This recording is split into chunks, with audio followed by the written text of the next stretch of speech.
Inside the Great Pyramid of Giza, an acoustics engineer climbed into a 3-ton granite sarcophagus and began singing a single note. What happened next stunned him.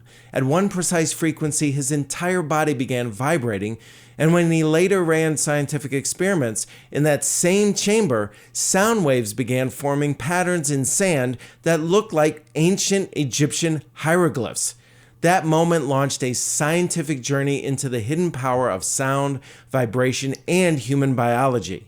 We were in the Great Pyramid of Giza, and I did something a little bit naughty, Steve. I lay in the sarcophagus and made a vocal glissando. And at one particular vocal pitch, oh my goodness, the effect in my body, it felt like every cell in my body was tingling. And there was a wave of energy kind of flowing up and down my spine. It was an amazing effect.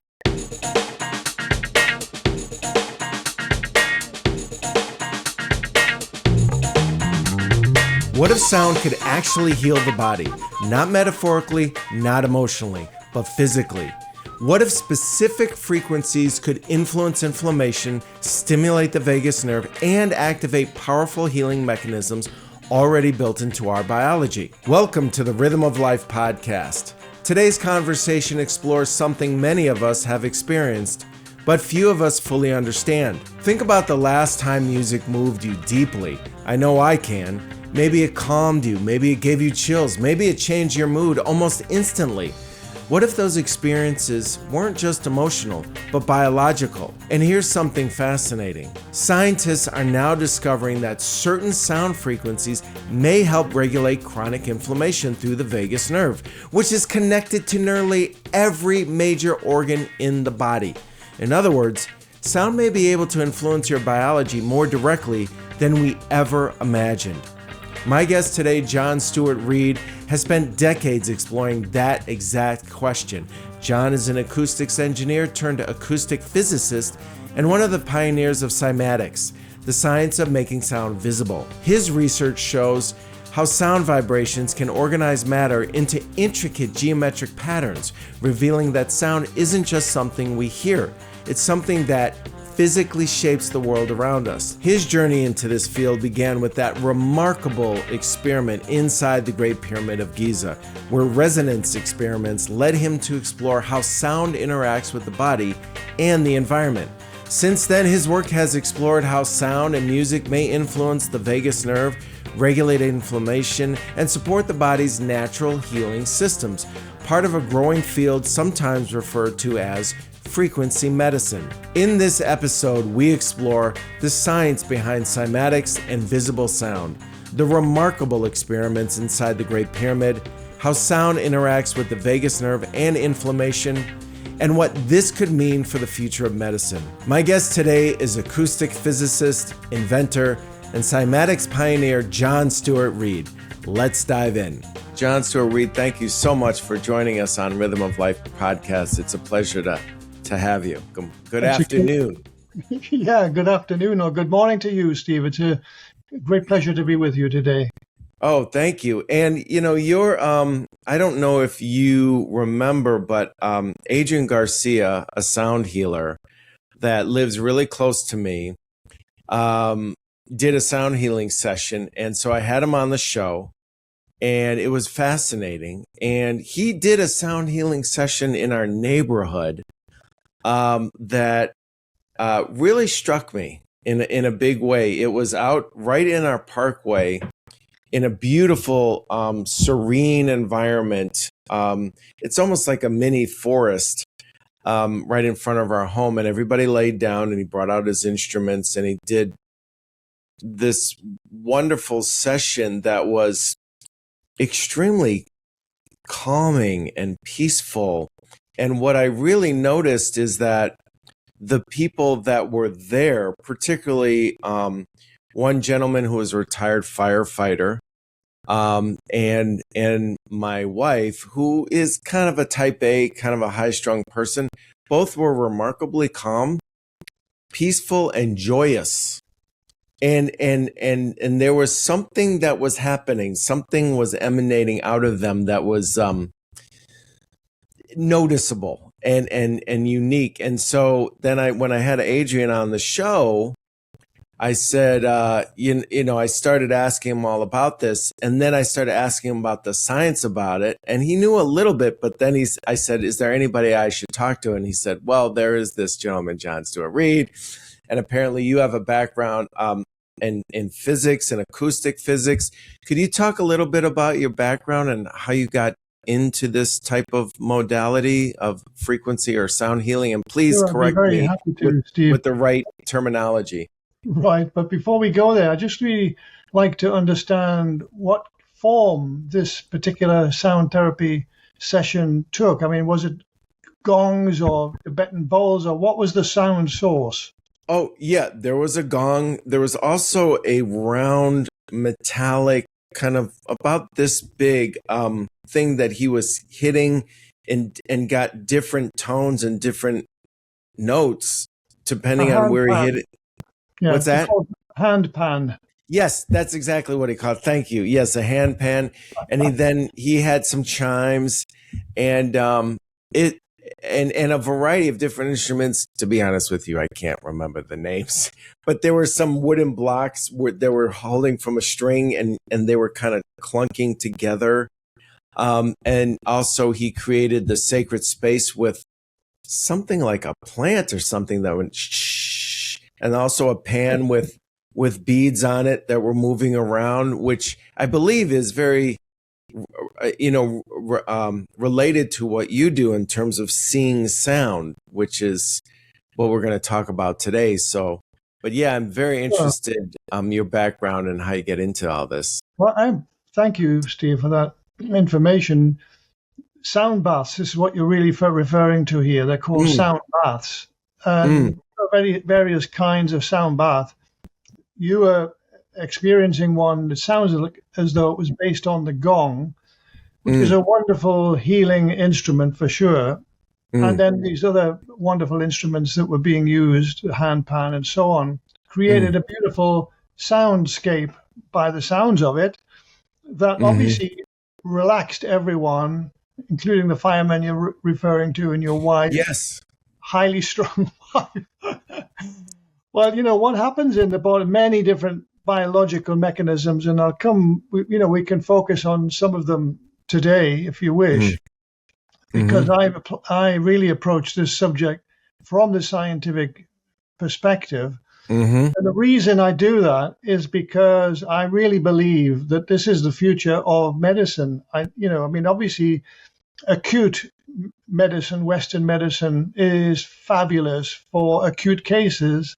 However, Western medicine using pharmacological substances and surgery and so on have been, well, let's say just a lot less successful in treating chronic conditions. In fact, really quite poor actually in treating chronic conditions.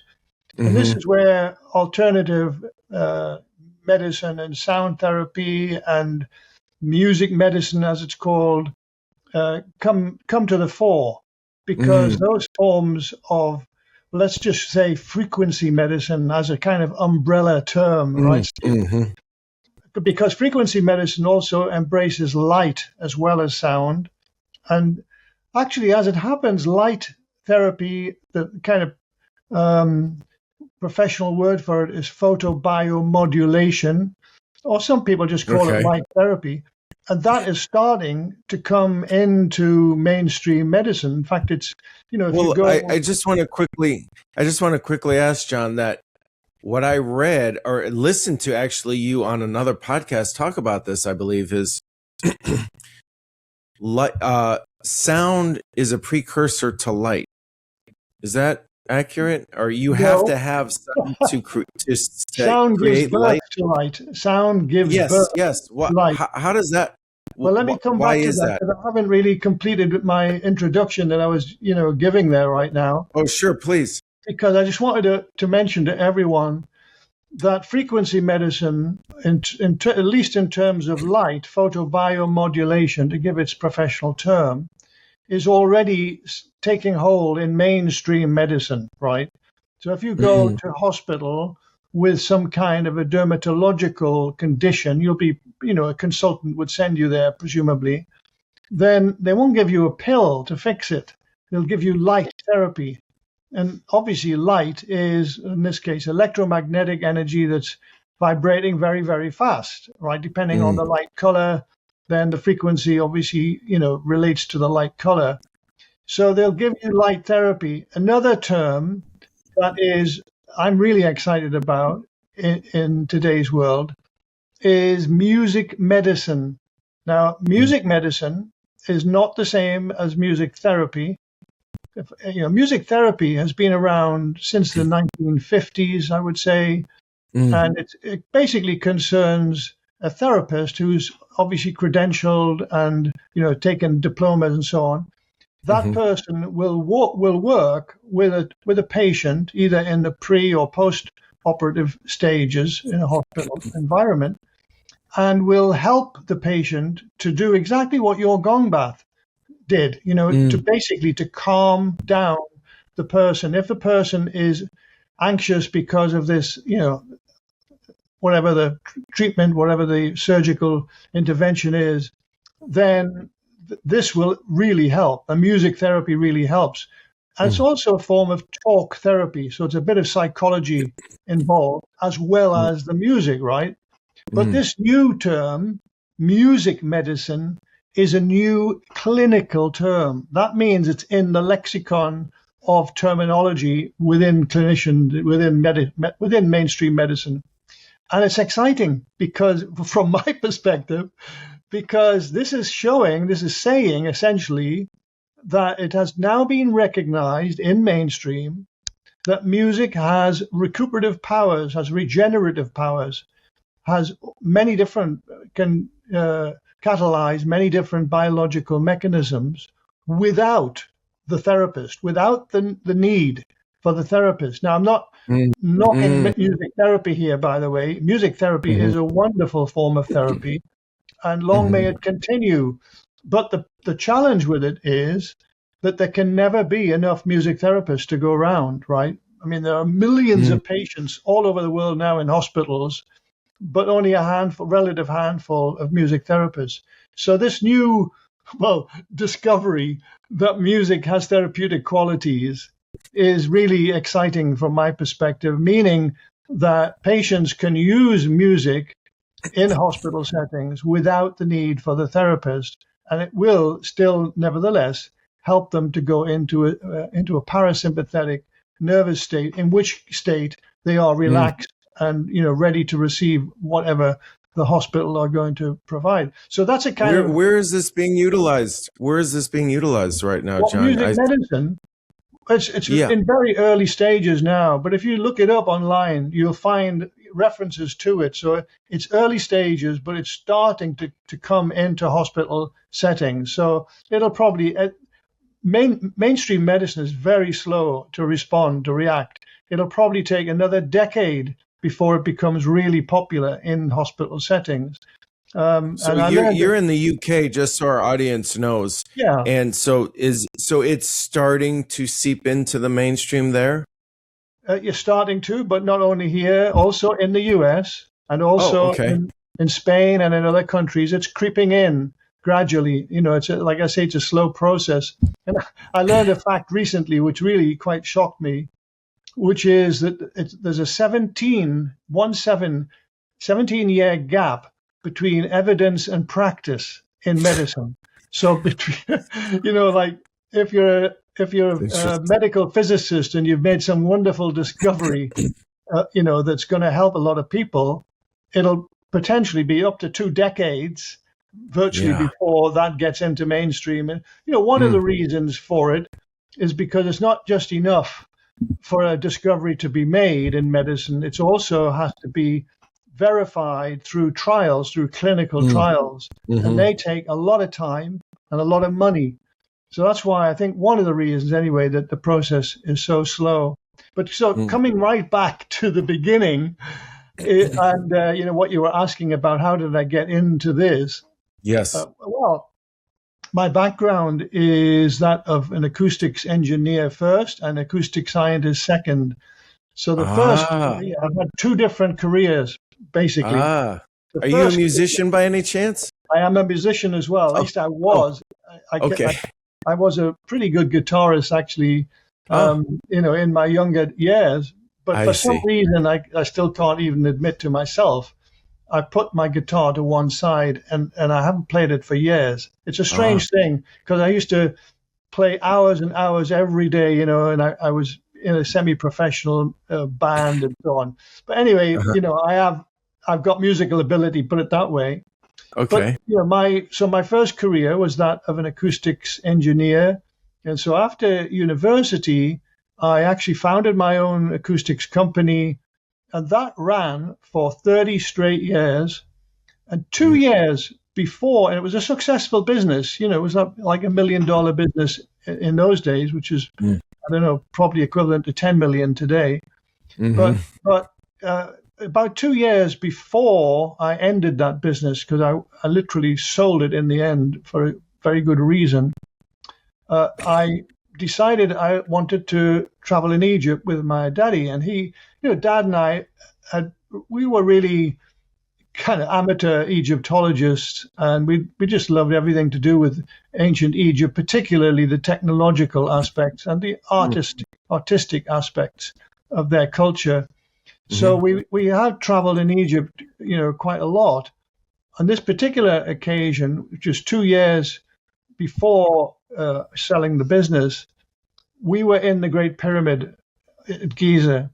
Mm-hmm. And have you been there yourself, Steve? No, but I remember reading this about you just within the Yeah. last 48 hours. Yeah, all right. Well, I'm not going to. This is a long, long story, and we don't want to take up all the time today just Sure, relating the sure, story.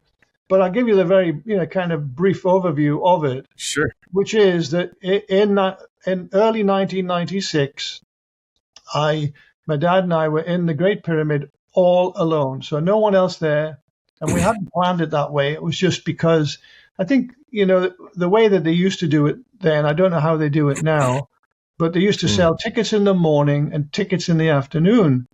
mm-hmm. And we bought our tickets in the morning, but we didn't use them until near lunchtime. And by the time we went in, everyone else that had bought their ticket had already been and gone.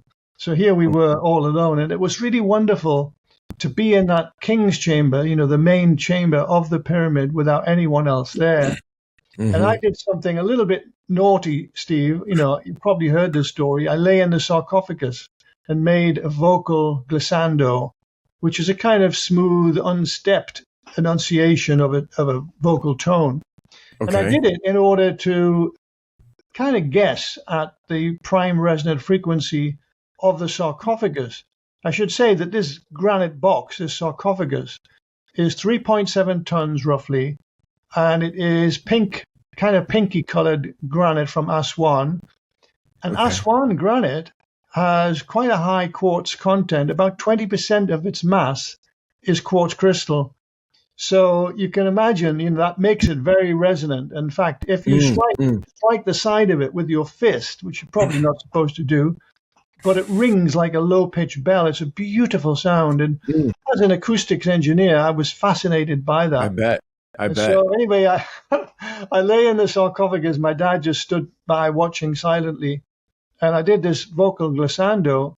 And at one particular vocal pitch, oh my goodness, the effect in my body. In fact, I'm getting goosebumps even now thinking about it. And I'll tell you, it's so long ago, but Mm-hmm. the effect was just astonishing. This particular vocal pitch, it Mm-hmm. felt like every cell in my body was tingling, and there was a wave of energy kind of flowing up and down my spine. It was an Hmm. amazing effect. And then what I did, because in those days I was an engineer and I was fascinated by the acoustics of the sarcophagus, I lifted the pitch just a little bit above this, what I've now come to call the Goldilocks pitch, and Mm-hmm. the effect disappeared. And then when I brought my pitch Really? down again below this Goldilocks pitch, the effect disappeared. So I played with that sweet spot for Huh. just a minute or two, and then Dad and I heard the Gafir, the guardian of the pyramid, coming up the grand gallery, making a lot of noise. He was shouting at somebody. And then, I leapt out of the sarcophagus just as he came into the chamber, and he was, gesticulating, pointing to his watch and saying a lot of Arabic that I couldn't understand. But we got the idea that our time was up. We had to leave. But what an amazing experience that was. And when we got back to the hotel, Steve, Dad and I sat and had a nice drink.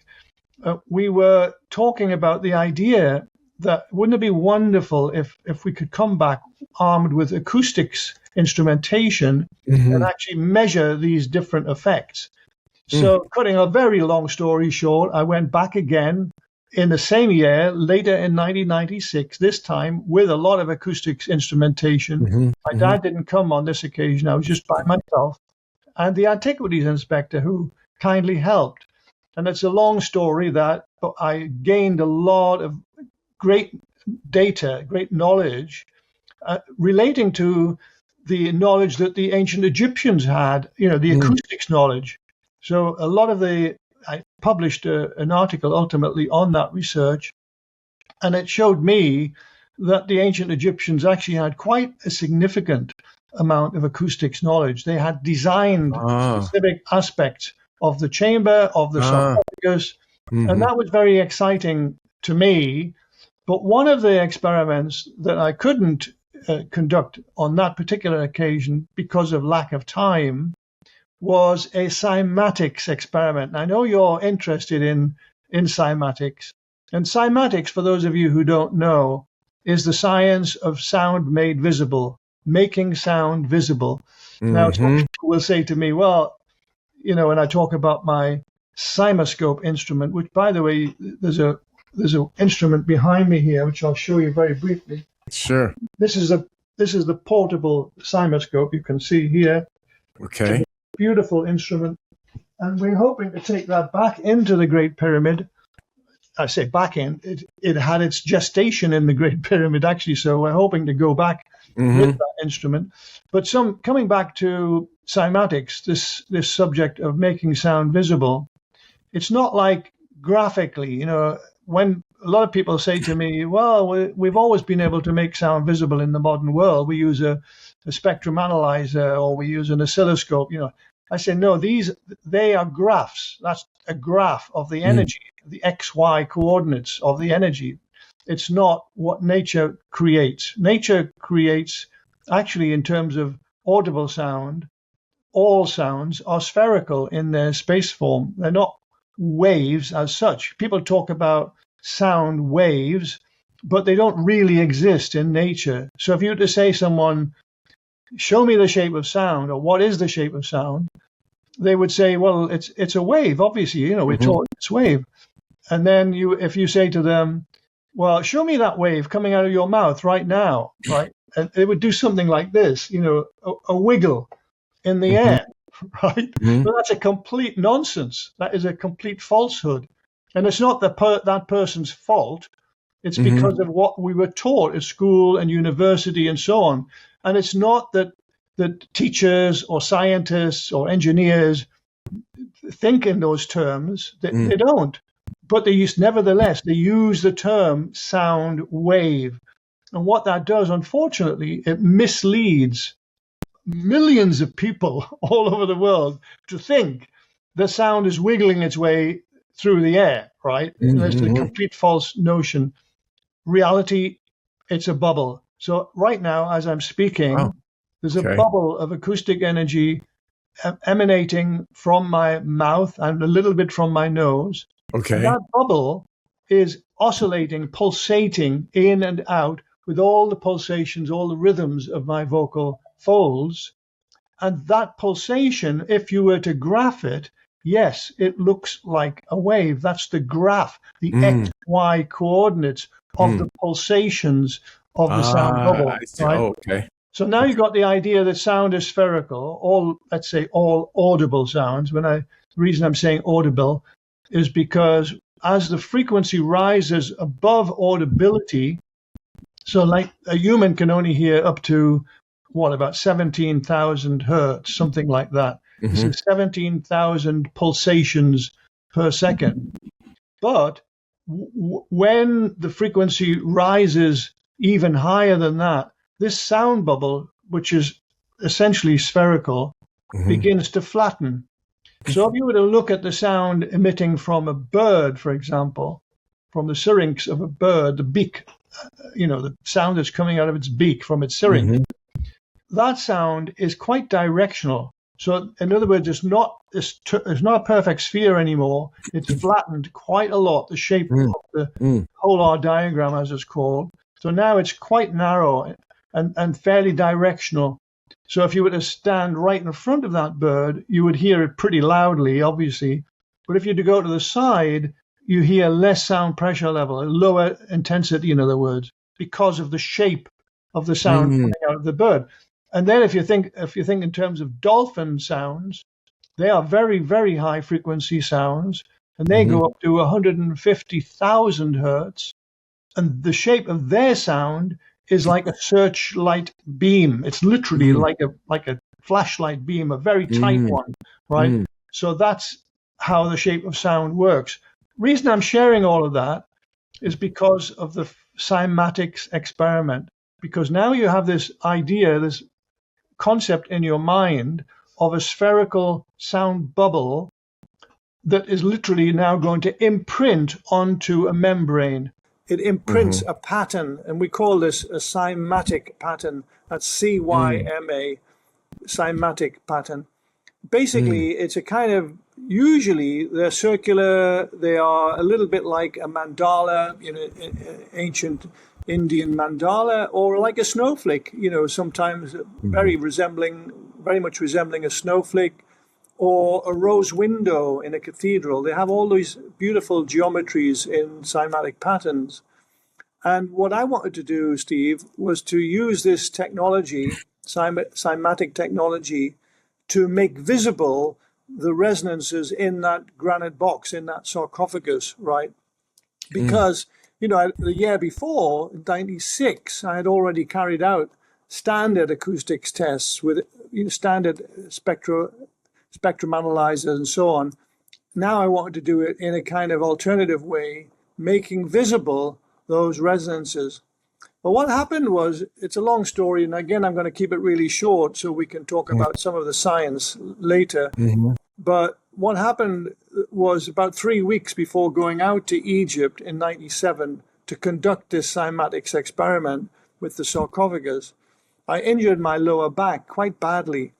And I was really annoyed with myself at the time because, I paid a lot of money actually to the Egyptian authorities to get the permission to carry out these experiments. And so, I thought I was so much in pain. I thought I might have to cancel the whole mission. But in the end, I didn't, fortunately, actually. I just took probably way too many painkillers, analgesics, and gritted my teeth. And somehow I got myself into the pyramid. Other people carried the equipment in. And this experiment consisted of stretching a membrane across the open top of the sarcophagus. So this is a PVC membrane, basically a plastic membrane.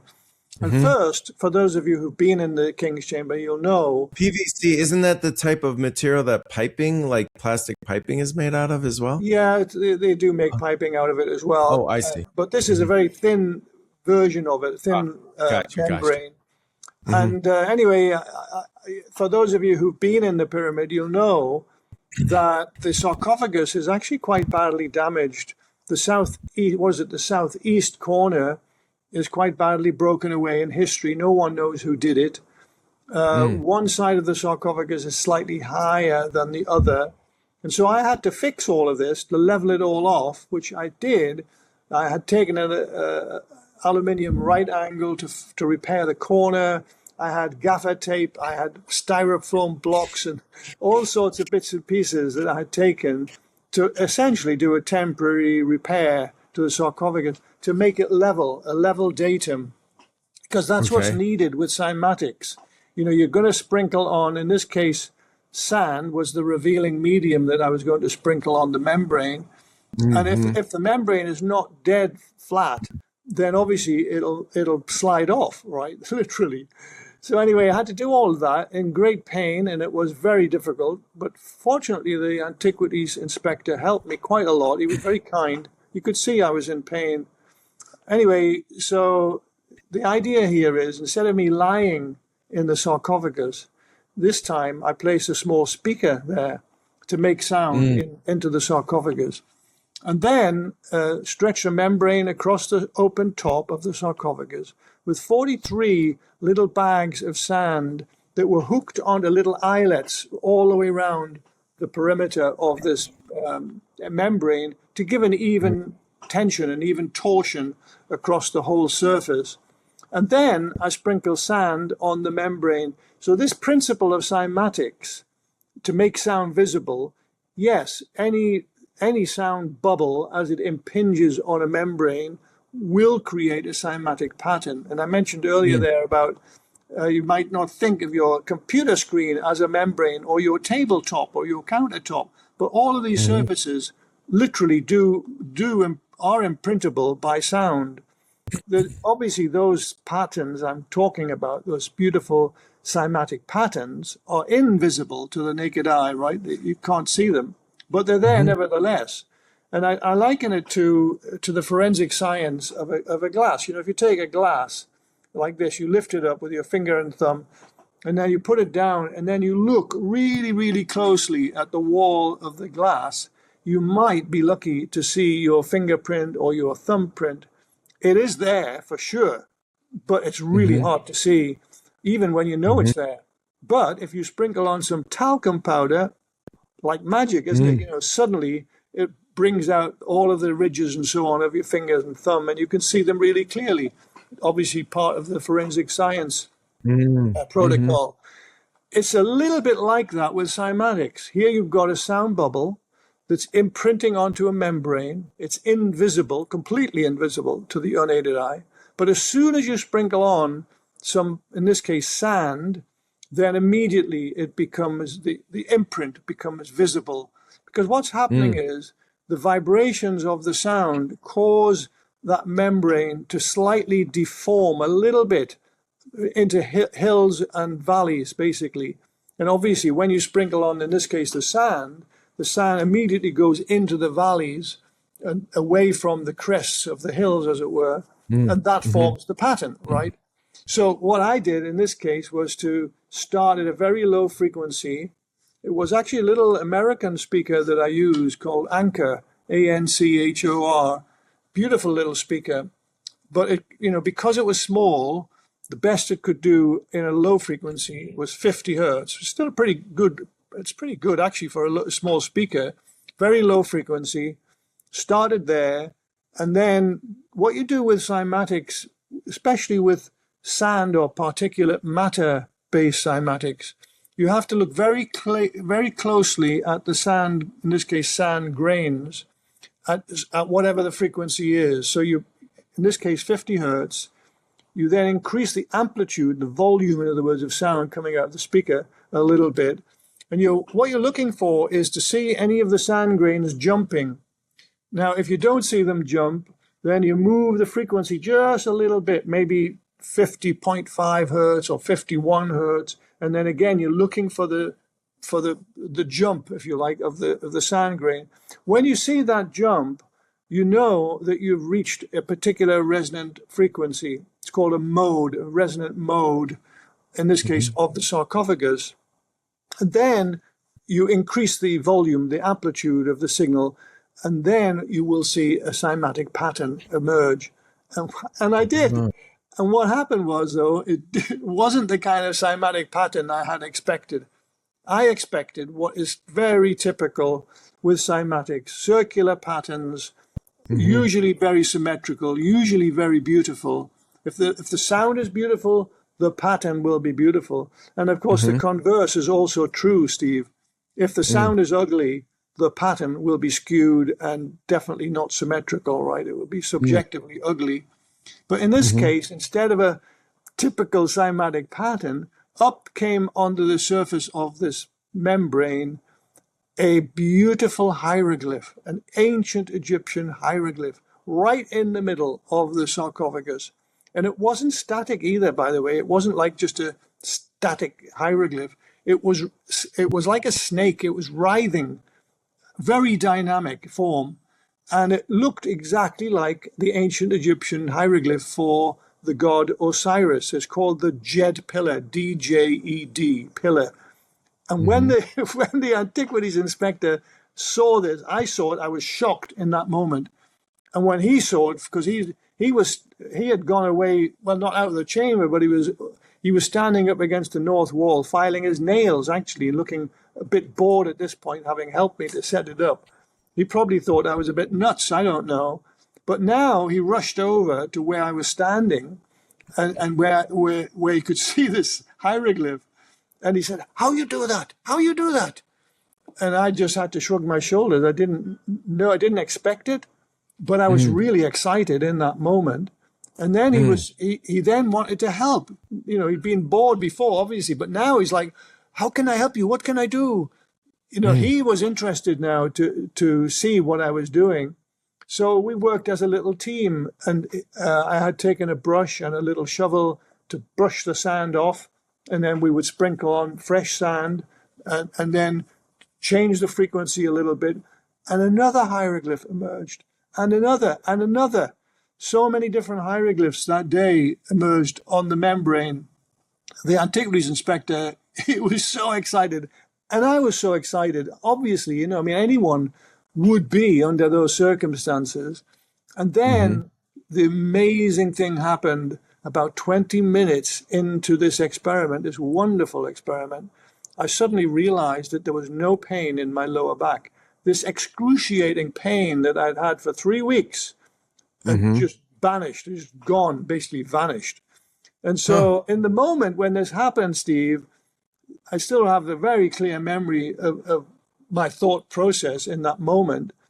And it was that, I know what this is. You know, these are endorphins flowing in my bloodstream. These are natural opioids that the brain creates for you if you have a peak experience, right? Whatever it is. In this case, seeing hieroglyphs, you know, emerge surprisingly, amazingly, and that was a peak experience for me. And so I have no doubt that my bloodstream was flowing with endorphins. And endorphins have this twofold effect. One is to give you a feeling of euphoria. You feel really wonderful, right? And then the other aspect is pain mediation. When you have lots of opioids flowing in your bloodstream, then, you know, pain is largely banished. And in this case, I felt none at all, no pain, zero pain. So I couldn't focus to think any more about that in that moment because I was so focused on the experiment. But what I did think was, okay, I know the pain will come back with a vengeance when I get back to the hotel, you know, and the endorphins wear off. I'm going to get this, you know, pain back. But it never came back, Steve. That pain never returned. And so there had been a real healing that day when no amount of analgesics had been able to mediate the pain. I'd been to a physiotherapist on 2 occasions. That hadn't really helped much at all either. So I was, you know, really amazed by this effect. So that was something. So wait, just to be clear, John. So, you know, as our audience is probably listening to, as I'm listening to it, I thought, oh, well, so you're discounting the effect. Well, not discounting, but you're largely at first thinking, oh, well, this was just endorphins and this is a temporary thing. But what you came to realize is, no, there is something that happened that was remarkable that happened to you personally that lasted over time, which I'm sure created an incredible amount of inspiration and compelled you to continue. Like, I mean, it was. Yeah, because, well, 2 things really that were inspirational that day. You know, one, for sure, the healing of my lower back. I mean, my God, it was just an astonishing moment in my life. But then the other aspect was, you know, this Cymatics experiment had been so phenomenally successful. What it said to me, Steve, was, well, if we can make visible ancient Egyptian hieroglyphs on an ancient Egyptian sarcophagus, what else can this new science, relatively new science in those days. What else can it achieve? And so it got me really excited. And when we got, eventually when I got back to the UK, my mind started working immediately on these two aspects. One, how can I design an instrument that will make sound visible in this analog fashion?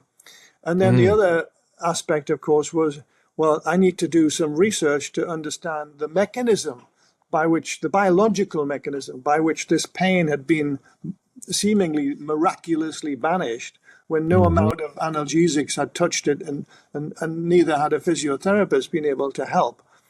And so that was the journey that I began in 1997. It took 2 years, first of all, to wind up my business. Selling any business, especially a reasonable size one, is quite a task. So that was 2 years. And so by 1999, I had sold the business to another operator, and then I began the process of changing my career path to that of scientist. Now, as a young man, when my parents asked me when I was still at school, actually, they said, what career would you want to take, Johnny? And I said, I really want to be a scientist.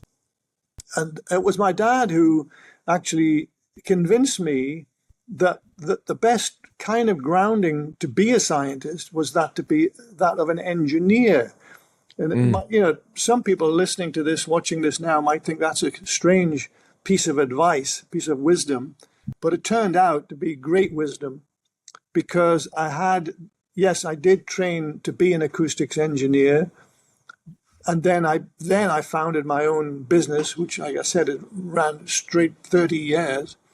But what it did, when I transitioned into science, into becoming a scientist, it provided a wonderful background of knowledge that most scientists just don't have, because they don't train as an engineer. Most scientists go straight into science.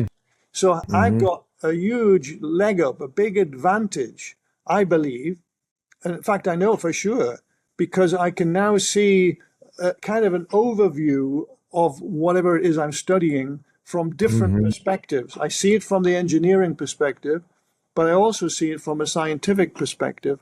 And that is a really big help. And it's basically how the Cymoscope instrument came into being. I couldn't have done that without my engineering background in acoustics, right? But also, now that I am in science, it's helped me enormously with various aspects of discovery, which we can get into if you wish. Biological mechanisms that underpin, for example, the healing of my lower back, all those years ago.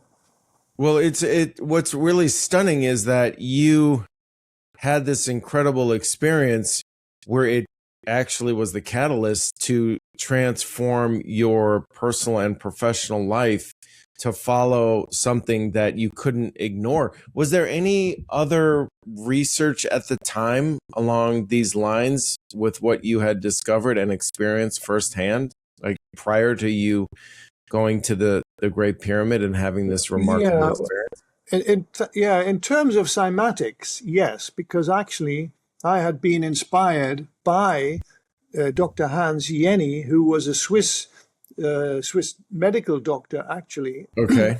He was also an artist, by the way. He painted some beautiful canvases, but his passion, it seems, was to understand vibration and sound. Vibration, by the way, and sound, it's the same thing essentially, excepting that we use the term vibration when the sound is below audibility in terms of frequency. So the lowest frequency that a human can hear is 16 hertz. But then if you go below that down to 15, 14, whatever, that's then classed as vibration. So you feel it, but you can't hear it, right? So anything above that, up to 17,000, is what we would, as humans, think of, talk of as sound, right? Hans Jenny had experimented with sound and vibration, and he was the guy who coined this word, cymatics, but he didn't. It seems that he didn't know about one of my other scientific heroes, who is Michael Faraday. Now, Mr. Michael Faraday, he was a very famous scientist in his day, one of the most famous scientists in the world. He, for example, he invented the electric motor. Just to give you an idea, of some of his accomplishments. But Michael Faraday also had experimented with what he called crispations. So he didn't use the word cymatics. He coined this word crispations, strange word, and but he didn't. Very unusually for Michael Faraday, he didn't discover any applications for this technology, which was very strange because he was very much an applications man, as I am. And anyway, so Yenny didn't know about Faraday, presumably. I don't know for sure, but I don't think he did. But he certainly did some really great research himself in cymatics. 2 beautiful books that he published. Not a lot of science in them, but full of beautiful imagery. I mean, really. And that's what inspired me, Steve, to go into the Great Pyramid. But in terms of sound, in terms of mainstream medicine or the effects of sound on biological material, in those days, talking now about, like the year 2000, which is really when I first started delving into science, there was very, very little available. There were some people, and I'm going to refer to now my now dear friend Jonathan Goldman, who was, still is, sound healer. They use this term, sound healing. He was certainly, he had already begun his career way back then, and it's still going today.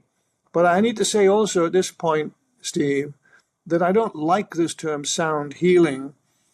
The reason I don't like it is because it's giving an inference, it's inferring that sound is actually doing the healing. The reality of your biology, of your physiology, of your body, is that only your body can heal itself. There is nothing that you can do to your body. There's no substance that you can ingest that actually does anything in terms of healing. The mechanisms in your body are already there. They're innate, right? And they've been there for millions and millions of years. It took evolution to create these mechanisms. What we have to do in science and in medicine to support the body is to provide ways to catalyze what are already there in terms of mechanisms. And that's why I don't like the term sound healing. What I prefer is sound therapy. You might think this is kind of being very picky, but the reason I'm not happy about this term sound healing is because my path now, I feel, having been given this gift of healing in the Great Pyramid and now understanding the mechanism that underpins it, right, as I do, and I can describe it for you, I feel that my path is to help provide a bridge into mainstream medicine with this sound therapy, because sound therapy is currently not in use at all in mainstream. I talked earlier about music medicine. Yes, that's just starting to happen now, but not sound, not audible sound as a therapeutic medium. No. So, but also I'm sure you know that in mainstream medicine, they don't use the word healing at all. Never.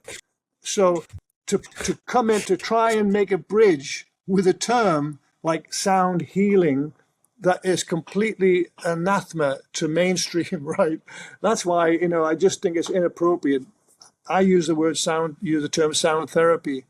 So anyway, so then year 2000, I began, my journey into this direction, a new direction in life. And now, all these years later, we have the Cymoscope instrument, of course, which is now in use in universities and many different private research labs around the world, where it's helping to unravel many, many mysteries across many different scientific disciplines. And then in addition to that, I've also conducted a lot of research into the biological mechanisms that underpin, this sound's ability to catalyze, to stimulate the body to heal naturally. And it's a fabulous subject. And 2 years ago, or maybe 3 years ago now, I was asked to write a chapter for a new alternative medical textbook. And I did. And that chapter contains a lot of the information that I had researched, all very beautifully referenced and, so very, very scientific. And that's available, by the way, for free from our website. So if you go to cymoscope.com, if you go to the breaking news tab on that website, you'll find, I think it'll probably be the third story now. There's a number of stories there, but one of them relates to this new medical textbook, and it's actually available as a free PDF download, the whole book, right? And obviously one chapter of that book is the chapter that I wrote on sound therapy and music medicine. So anyone that's seriously interested in the science, there's a great way to go and do your online research. Well, for our audience, John, what type of things, I was reading up on you and listening to the podcasts with you on it recently. And, there's the potential, correct me if I'm wrong, to really provide a lot of insight into people's conditions that even possibly before symptoms arise. Could you go into that a little bit? And because our audience listening, they're probably thinking, this is amazing. How can this help me specifically, practically? Could it help with cancer? Could it help with inflammation and things of that nature? Absolutely. I'd be very happy to. One of the most exciting aspects of sound therapy from my perspective is vagus nerve stimulation. So because of its potential to reverse chronic inflammation, I talked earlier about how wonderful mainstream medicine is for dealing with acute conditions, whether that be a broken bone or excising a tumor from your body, or whatever it is. Mainstream is fabulous for anything that's an acute condition. But when it comes to the chronic conditions, really there's not much in their toolbox, the metaphoric toolbox to help you. And so you're pretty much on your own when it comes to chronic conditions. However,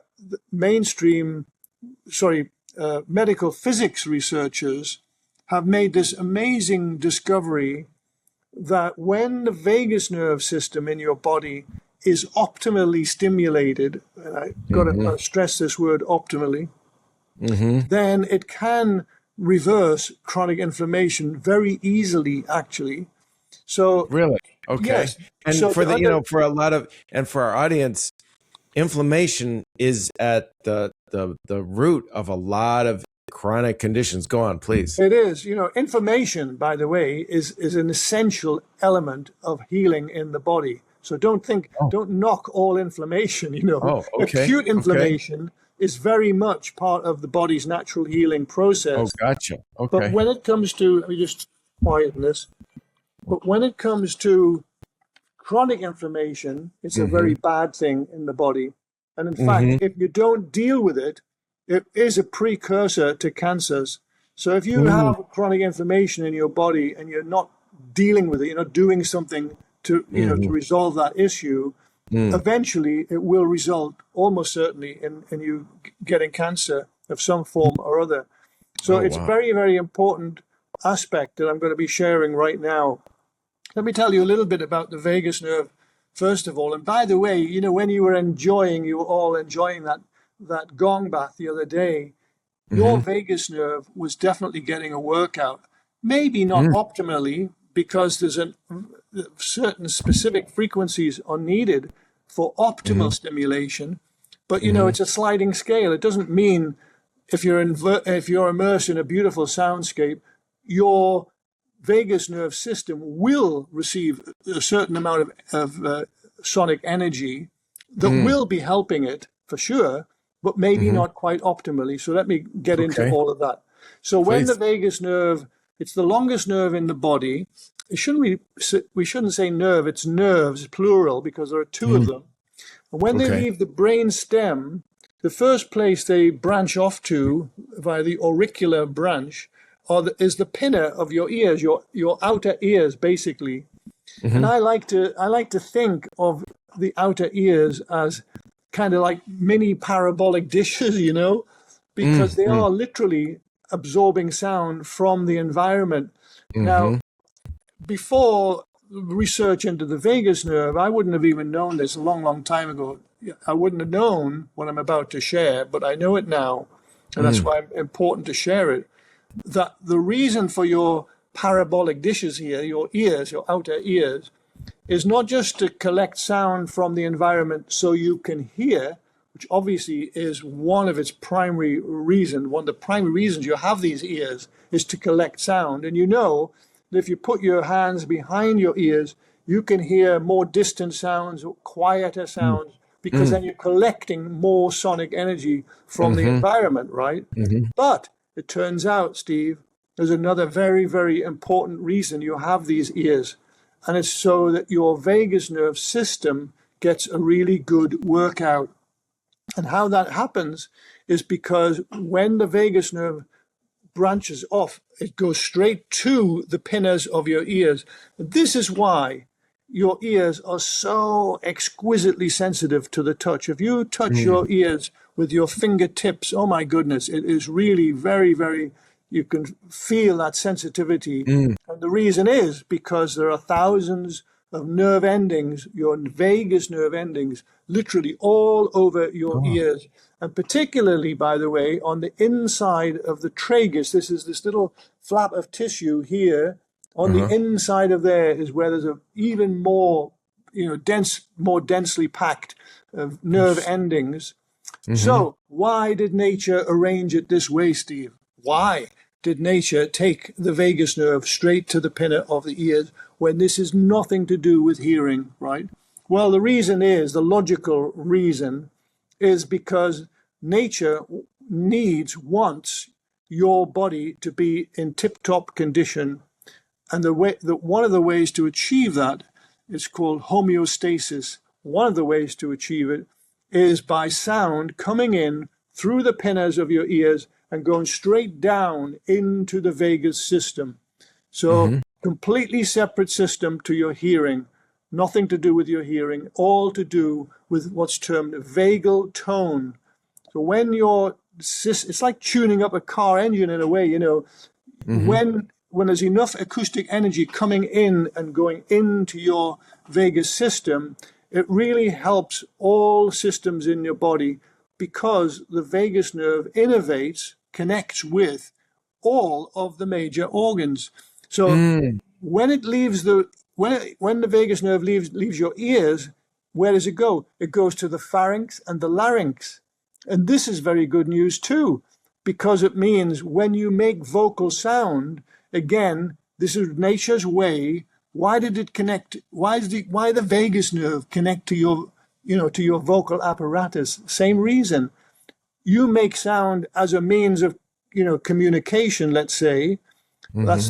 You could say there's the primary reason for having a voice. But the other reason is because when you make sound, you are literally creating sonic energy that, again, is going straight into the whole of the vagus system. This is why, people like my dear friend Jonathan Goldman, who's been around, like I said, for a long time as a sound healer, is using vocal sound as one of the primary methods of catalyzing or supporting healing mechanisms. So then the vagus nerve after the larynx goes straight to the lungs, to the heart, to the liver, to the kidneys, excuse me, and to the gut. In other words, all of the major organs. I better have a drink. So, coming back to these discoveries by medical physics people, They've discovered that when a body is in chronic inflammation, this causes cytokines, what are called cytokines in your bloodstream, to be at war with each other. They're literally having a battle. And there's no pharmacological substance that you can ingest that will rebalance those cytokines and stop the battle, stop the war. But they have discovered that optimal vagal stimulation can do exactly that, rebalance the cytokines, calm them down. And when that happens, the inflammation goes away. Now, hold on 1 second. So first of all, cytokines are they're particles or molecules that allow our cells to communicate with one another. What exactly is a cytokine? Cytokines are small substances that are emitted by cells under certain conditions. Okay. So when a cell is challenged, for example, okay, then it will emit cytokines. These are little chemical messengers. There's two primary types of them. And they end up, like I say, having a battle, having a war with each other. And this is what chronic inflammation is. And it leads to chronic pain. So somebody who has, for example, fibromyalgia is in it's quite a disabling condition because of the pain that they're suffering. So it's not just about having chronic inflammation and no other effects. No, quite a lot of pain is suffered as well, sometimes excruciating pain. And so it's a really important discovery to have been made. And I would like to share with everyone how you can achieve optimal vagal stimulation. Yes, please, because it's very popular on social media right now. There's these different devices, and it sounds very alluring, but right. I have a feeling you're going to set the record straight here. So please, I'm very interested to hear. I am. Well, before we describe the actual mechanism or how to achieve it optimally, just to say that there have been some really wonderful studies, vagus nerve system studies conducted, apart from banishing of chronic inflammation. And think of the millions of people, Steve, all over the world right now suffering, and they don't need to, right? If they knew the answer that I'm just about to share. I can't wait to hear. Right. But then the other thing, some of the other discoveries that have been made in relation to vagal stimulation is that if you optimally stimulate your vagus nerve system, if you have cancer already and you optimally stimulate your vagus nerve system, then the prognosis will be as good as 50% better than if you didn't have it. 50%. Which is an amazing percentage concerning. So there's a paper on that, for example, many papers actually. There's another paper on showing that if your vagal system is optimally stimulated, you will slow the rate. It will slow the rate at which you age. I think we're all pretty much interested. So and I just wanted to ask really quickly, because I remember that, getting back to just touching on membranes. I don't want to break your flow here, but cancer cells have a particular, like, their membrane or whatever's showing up there, the imprint on there is very different. It's almost like an ugly pattern versus a healthy cell. Am I on the right path here? Am I understanding? You are, but that there is a system in your body that can that is eradicating cancer cells all the time. We all have cancer cells. Nobody's free of cancer cells, but the immune system, the T cells, the killer cells in your body are going around scavenging and basically taking out cancer cells all the time, right throughout your day and your night. But what happens in a person that has cancer, because of usually a buildup of toxic load or a buildup of chronic inflammation, then ultimately too many cancer cells are able to group together and form a nice little group, a nice little club that you can't, your T cells can't battle against, because the rate at which they're replicating is too high, and doesn't, basically the T cells can't just kind of deal with them, and so it grows faster than your body is able to deal with them, right? I see. However, if your T cells are given a supercharge, they can do a really good job of keeping that that tumor at bay, Which basically. is what optimal Vagal vagus nerve system, stimulation. Yeah. that is part of what vagal system does. It kind of boosts your T cell count as well. Interesting. One of the Wow. reasons for that is not just vagal stimulation, by the way, it's also what's called the neurotransmitter dopamine, Okay. because dopamine is created whenever you're listening to beautiful music, for example. Oh. Right? So coming back to this idea of music medicine, when you are, say, now listening to beautiful music through headphones in particular, you can do it through speakers, but it's far more efficient if you do it through really good quality headphones. You're going to be very, well, hopefully, if you love this music, you're going to choose the music, right? Nobody's Right. going to tell you what music to listen to. If they do, they're on the wrong track. No, Oh, you need to okay. choose the music that Oh. makes you happy, that gives you gives you joy, basically. Oh. And the reason you're doing that is not just for pure enjoyment. Obviously, that's a big part of it. Everybody wants to be happy. Sure. But Absolutely. also, if you are in joy, your brain and your enteric nervous system will reward you. And the reward is dopamine. Now, dopamine, when that flows in your bloodstream, it does two things primarily. It gives you, as I was saying earlier about opioids, it gives you a slight sense of euphoria. So you feel happier, basically, in yourself when you are experiencing beautiful music. Oh, by the way, it doesn't have to just be music. Anything beautiful will give you the dopamine hit, right? Anything. Even exercise, actually, even exercise gives you a certain dopamine hit. But when Yes. you get this reward, this dopamine reward, one of the mechanisms that you will be completely unaware of, but it's happening, is it boosts your T cell count. So there's a direct correlation between dopamine levels in your bloodstream and T cell count.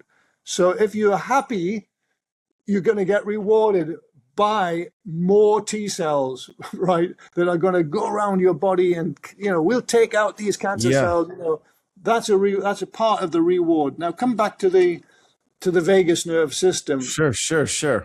Okay, so one of the other potentials for vagus nerve stimulation or optimal vagus nerve stimulation is diabetes type 2. And the reason for that, and there are millions and millions of people all over the world suffering with diabetes type 2. And the reason that it's been mooted that vagal stimulation may be able to reverse diabetes type 2 Really? is because Wow. the vagus nerve innervates the pancreas, right? So the pancreas gets a really good stimulation when when the whole vagal system is optimally stimulated, and therefore the cells in the pancreas that create the insulin that would normally be created are given a boost, are given a stimulus. So it's been mooted. There's no firm evidence for that yet, but it's an exciting potential, I think, Steve, that for sure. we do some more really good studies with people that have diabetes type 2, if we were seeing reversals, that would be an amazing Well, result. it would be amazing, and unfortunately, that'll probably never be covered by health insurance in this country because systems at play Maybe not. I mean, this is actually something that could really help people and heal people. And so, as you probably are painfully aware, that's probably, but there'll be ways to do this, which is why we're covering this on this show. So Absolutely. please. Now, let me come back to an amazing discovery that I made myself. It's just over 2 years ago now, relating to vagal stimulation and how to optimally stimulate your vagus nerve system. So 2 years ago, or just over 2 years ago, I was I brought down into the lab here from our home a CD by Anders and Kachina. Now, Anders Holt, Holte, and his lovely wife Kachina Miadu, they make absolutely sublime music. And we became friends a number of years ago. And they've been here in the lab, by the way. We've worked with them in the lab as well. Right. But I had been reading all of this information about how what amazing results can come from optimal vagal stimulation. And the frequencies that had been identifying were extremely low, 5 hertz to 10 hertz. Mm-hmm. These are subaudible frequencies. Okay. Mm-hmm. So you might say, well, why did nature arrange these really low frequencies?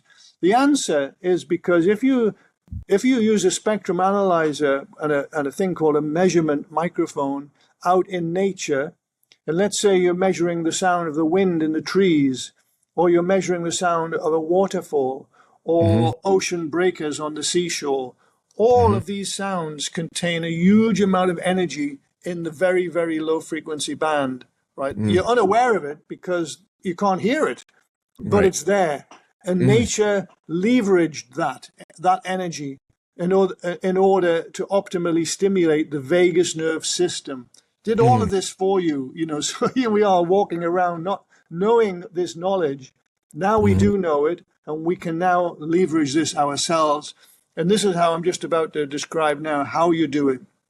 So just over 2 years ago now, my dear friends Anders Holt and Kachina Miadu, they created a fabulous album called Dream of the Blue Whale. And on this album, Anders so has his gorgeous Okay. voice, Dream of the Blue Whale. He's mimicking, you could say, the sounds of those beautiful whales, right? And at the same time, Kachina, who plays keyboards, is making these beautiful, long, gorgeous chords. So this particular day, I thought, I wonder what frequencies are in Anders' voice. What's the lowest frequency? And I knew about subharmonics. These are harmonics that are submultiples of the primary note in a voice, say. And so I thought, I wonder. Anyway, I brought the CD album down into the lab here, and I played it. And as I played it, I was watching the frequencies on an analyzer, spectrum analyzer. And boy, was I was surprised, because the lowest band on the analyzer is the 12 hertz band, in this case, this particular analyzer. And it was merrily dancing up and down, right? Well, it shouldn't be, because I know for sure that when albums are mastered in the recording studio, any frequencies below 20 hertz are rolled very steeply off, because the main reason for that is because speaker systems in particular cannot handle them. And if you put a signal into a speaker that it can't handle, like a very, very low frequency, it will just cause the cone to flap about. So that's why I knew that there should be no frequencies below 20 hertz. But here was the 12 hertz band merrily dancing up and down. Right. And then there are times when Anders, if you get that album, you'll know there are times when Anders stops singing and Kachina's keyboards carry on with these beautiful long chords. And there again, with the keyboards, the 12 hertz band was dancing up and down. Right. To cut a long story short, that album was only one of many that I tested that day. Most of the albums in our collection did not show this effect, but just a small handful, Steve, did. And I've called this is a discovery, a new discovery in acoustic physics. It's called the audio heterodyne effect. Audio heterodyne. Now, heterodyning is very well known in the electronics industry, and it's used all the time for many different reasons. It's the mixing of two, in this case, electromagnetic frequencies to create some new frequency that's useful for some purpose. But it's not known in audio. Here, I made a discovery that it actually does happen under certain conditions, that when, in this case, certain albums play with certain frequencies on the album, that new frequencies are being created. And some of these new frequencies are extremely low, right? So this is why the 12 hertz band was dancing up and down. You also need to know that each frequency on the analyzer is in a 1/6 of an octave band, and the shape of the filter curve is like a bell jar. And what that means is that when you see the 12 hertz band dancing, it means that on the lower sideband, there are frequencies present down to 4 and 5 hertz, exactly where they need to be for vagal stimulation, optimal vagal stimulation. Okay. So this is why I got so excited this day to see this. And then I checked, as I say, a whole load of other albums. And what I've done, Steve, and I'm happy to share it with you and with your followers, I created a list, an audio heterodyne list of healing albums. So all of these albums on Excellent. this list create this ask. very low frequency, right? Very low frequencies. But the other element to this that's really important is that you must listen only through headphones, and I'm not now referring to earbuds. Earbuds cannot reach these frequencies. Earbuds will cut off at 20 hertz. Right. Bone conduction headphones, no, they cut off at 20 hertz. Okay. Bluetooth headphones, no, they cut off at 20 hertz. None of those will work. Got to use it with a wire. Headphone with a wire, a cord attached headphone. Right. And only certain headphones have this very, very low frequency. And don't you recommend a certain type of headphone? I do. There are many makes and models. So when I say it's make and model now, don't think that I'm getting a cutback, because I'm not, or a kickback. Okay. I'm not. But we're going to put a link to in the show notes to your albums and to the headphones. What are they? I'm saying Beyer Dynamic, Beyer Dynamics, a German brand, been in business a long, long time, excellent manufacturer. Beyer Dynamic DT770 Pro, or they also have a new model at the moment, DT770 Pro X. Now, the reason these headphones have a frequency response that starts at 5 hertz, exactly where it needs to be for vagal stimulation, and goes all the way up to 35,000, so way beyond what any human can hear, right? Okay. And yet, for all of that amazing specification, they're not hugely expensive.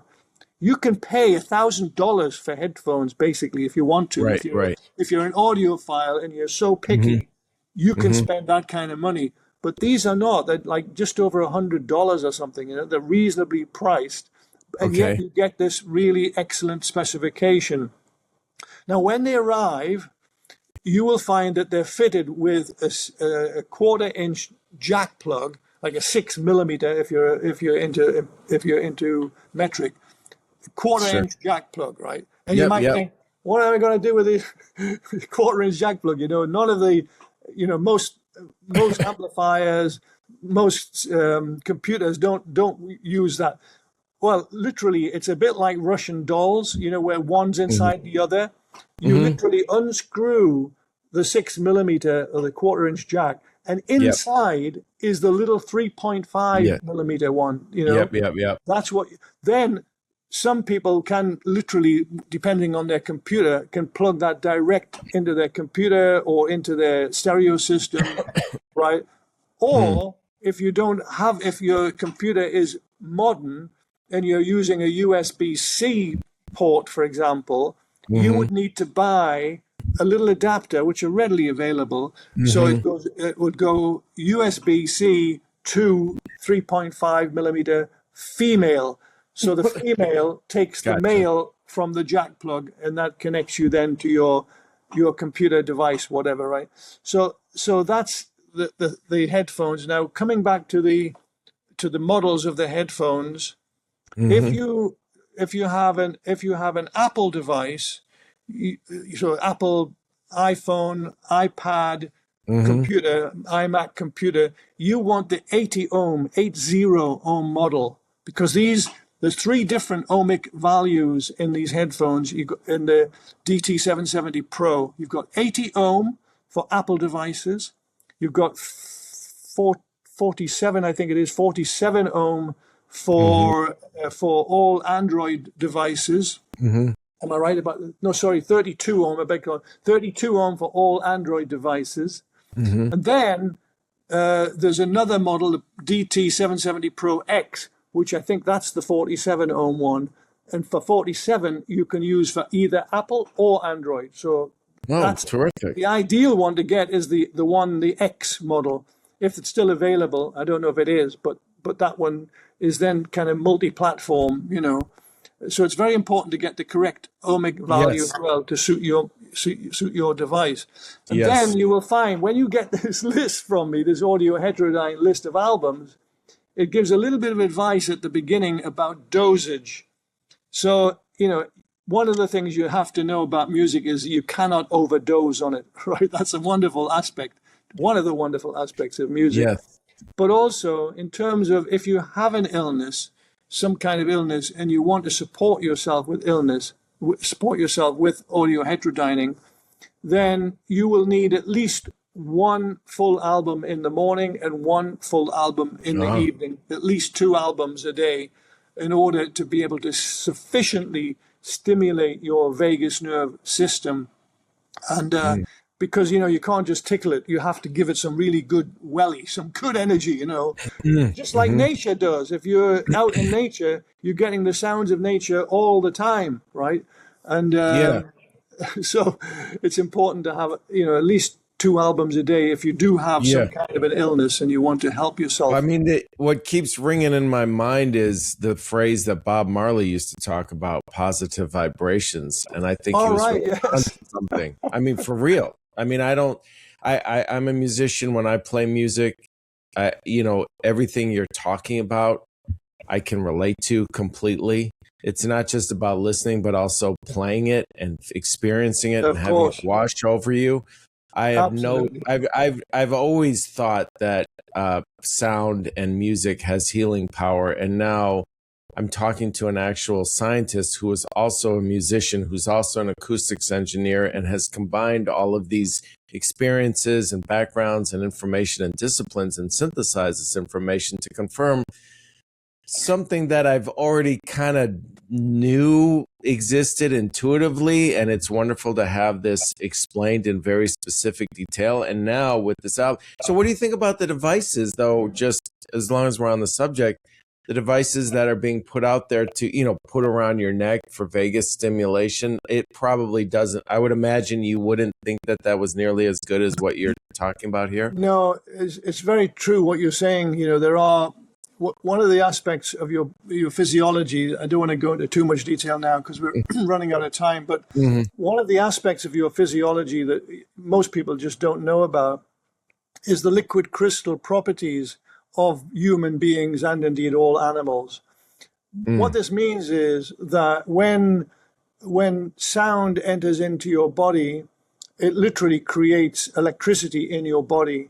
Or the opposite, if you put electricity into the body, it creates sound in the body. And this is because of the liquid crystal properties of nerves and the liquid crystal properties of the fascia material. I think, you know, it's common knowledge, I think, that crystals have this what's called piezoelectric effect. So if you take a crystal, like a quartz crystal, in your fingers, and you squash it literally in your fingers, you will be creating electricity in that crystal, right? And you can measure this. In fact, I did an experiment recently for a class that I was teaching where I had a little crystal suspended with 2 wires, you know, one on each end, went off to an oscilloscope device, and then I had a speaker right beside the crystal, so I could now play sound into the speaker, and as soon as any sound came out of that speaker, the crystal acted like a microphone, and on the oscilloscope you could see the waveform, you know, of any sound. In fact, I also then used a Tibetan bowl, and I struck a Tibetan bowl beside the crystal, and you saw the waveform, you know, immediately on the oscilloscope. So this is the effect of crystals. Well, you have your body is full of liquid crystals. All of your nerves in your body are liquid crystals, and your blood has got liquid crystal properties, and the fascia material that's connective tissue throughout your whole organism also has, you know, properties like. So what you're talking about, vagal stimulation, because you're through electricity now. When your 2 vagus nerves go down your neck, this means they're easily accessible by devices such as you're referring to here.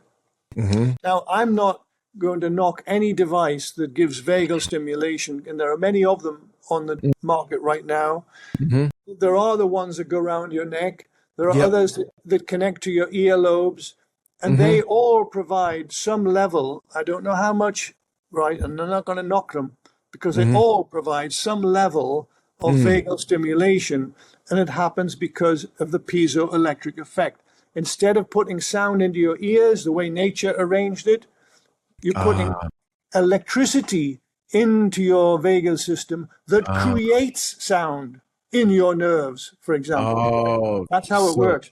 it's almost like However, an indirect route, and yours it is a is. little bit more direct. It's leveraging the piezoelectric effect.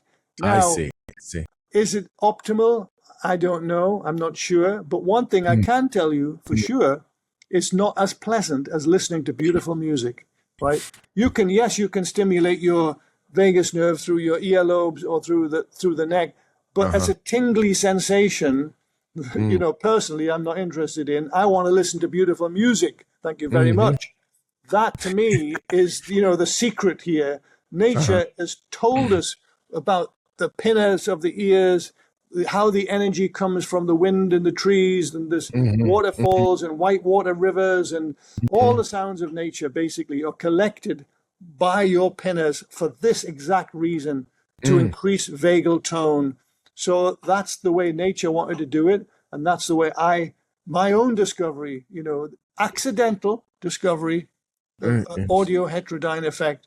And now, all of your followers hopefully are going to learn this fact. And Yes. if you don't have some kind of a chronic illness, maybe you're not going to be bothered to go and buy these headphones and so on, and buy any of the albums on the list. But please, any of you watching now, if you're not specifically, you don't have an illness yourself, if you know someone that has an illness and the mainstream medicine has not been able to help, right? That's the key. If they're not able to help, that means it's chronic, a chronic condition for which there's no medical cure, right? However, think about all these medical researchers who have found this evidence, right? And now it's up to us, all of us, to help spread this knowledge into the world, to help all these millions of people who are suffering from chronic inflammation and chronic pain. So please do that if you can.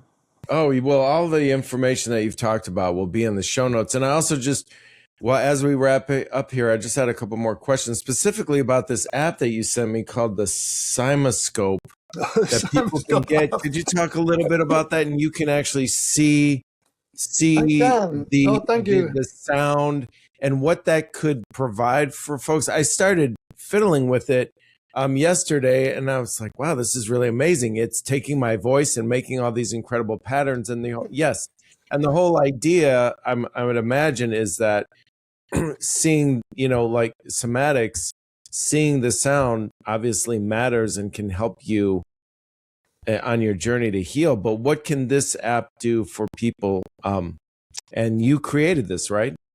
Yeah, I created this app with the help of two absolutely very gifted app designers in Israel. So I did the design work, but they actually did the building work. And my son James also helped a lot with this app, with all the imagery, because all of this imagery that's created originally on a laboratory Cymoscope instrument and is now available within the app. So how it works is that it has a microphone, of course, in your device, whatever it is, iPhone or whatever. Right. That's constantly picking up sound from the environment. It could be your voice, could be a gong, could be any kind of instrument.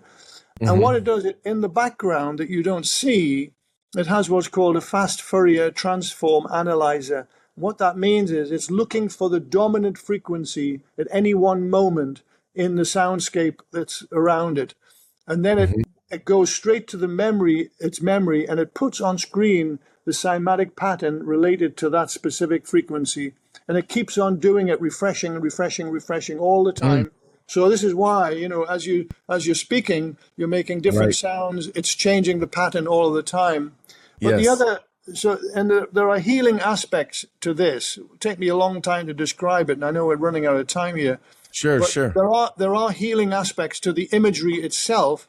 But perhaps the most exciting aspect to me of this whole app is this little the burger bar here, this little 3 bars, right? This burger bar, when you touch this, I'll come out of this mode first of all. When you touch the burger bar, Okay. you get a choice of articles, videos, and so on. The articles section is what I'm most excited about in this app. Okay. So here are a range of free articles that you can read. It's upside down. It's upside down. Sorry. Okay. The first one is the therapeutic power of vocal sound. One of the things we've been talking about today, right? Yes. And the beautiful thing about this aspect of the app, Steve, is that these articles, which are so informative and really wonderful ways of spreading new knowledge into the world, they're free within the app. Oh, great. You have to have an internet connection to read them. So they're not literally part of the app that you download. And what that means is that we can upload new articles, more articles in the future. So you make an investment of $12. That's all it is, $12 to buy the app. There's no subscription. There's nothing else to buy. That's it. You've paid for the $12. You've got the app. Then in the coming months, we're going to upload new articles. Like there's going to be an article called "The Liquid Crystal Human," which we've just been talking about, right? That's a new article that I'm writing right now. And that will be uploaded. So one day you'll wake up one morning and you're having a coffee and you're looking at the app and there's a new article, right? And it's new knowledge that will help you presumably and help many other people that you then share this knowledge with. So I'm really excited about that aspect of the app. And we could talk a lot. Maybe we come back another time, Steve. I was just thinking that. I was just thinking that. For sure. One of the things we haven't talked about today is how did my back get miraculously healed in the Great Pyramid? We need to come back another time. It's amazing. I'm gonna look into these headphones immediately.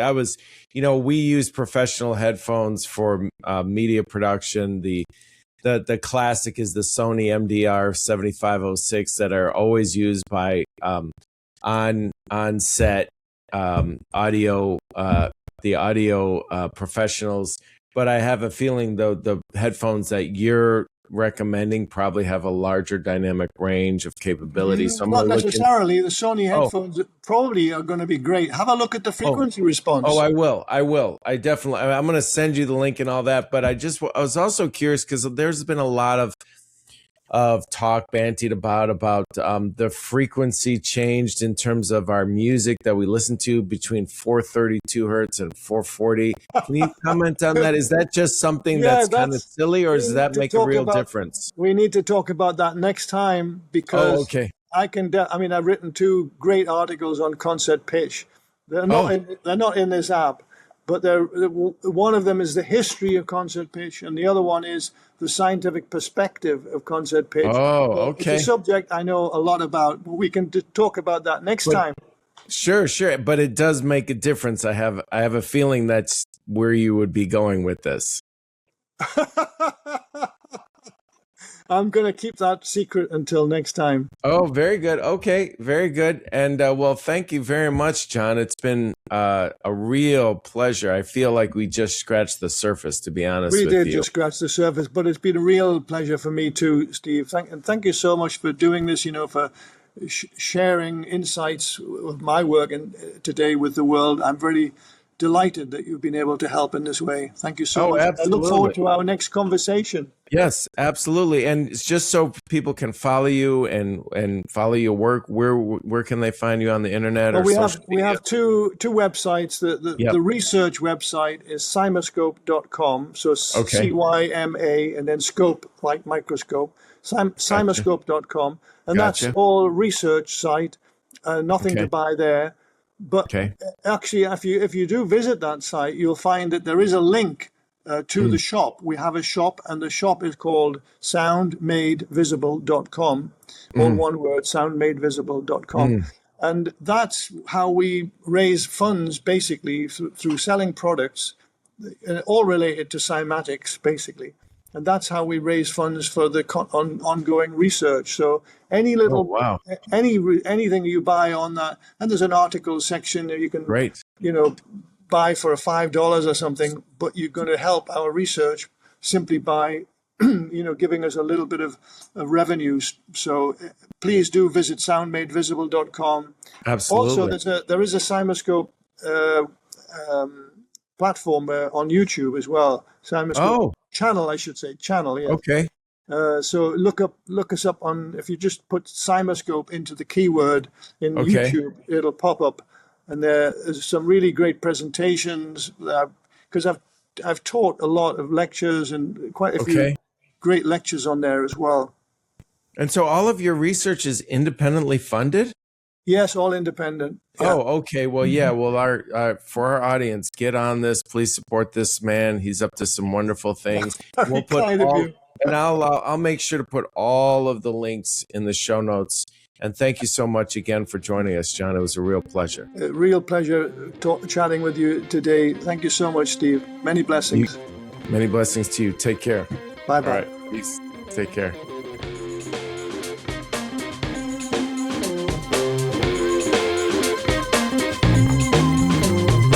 Thank you for tuning into the show. Today's episode was produced by me, Steve Ordower. The technical producer and editor for this episode is Adam Shakur, and our social media manager and graphic artist is Carrie Tanner. If you enjoy this podcast, make sure to subscribe to hear more compelling episodes on Rhythm of Life, and keep an eye out for our upcoming series of how we as a society often incentivize all the wrong behavior here in the United States. We see this in the healthcare industry, the media, and in our educational systems, to name a few of the fields we will be covering. We will also be launching another podcast very soon called Ambiology that takes a look at the left-right political spectrum from a historical perspective. It will be a deep dive into this paradigm that is conventionally thought of as static, but has shifted significantly over time. Ambiology will also examine the significant role public relations, also known as propaganda, has played in shaping perspectives on critical issues in the country. If you have a moment, please leave a rating and review so more people can hear about us, and share about Rhythm of Life on social media, and like us on Facebook. Thanks for listening. I'm Steve Ordower. This has been a Rhythm and Light production.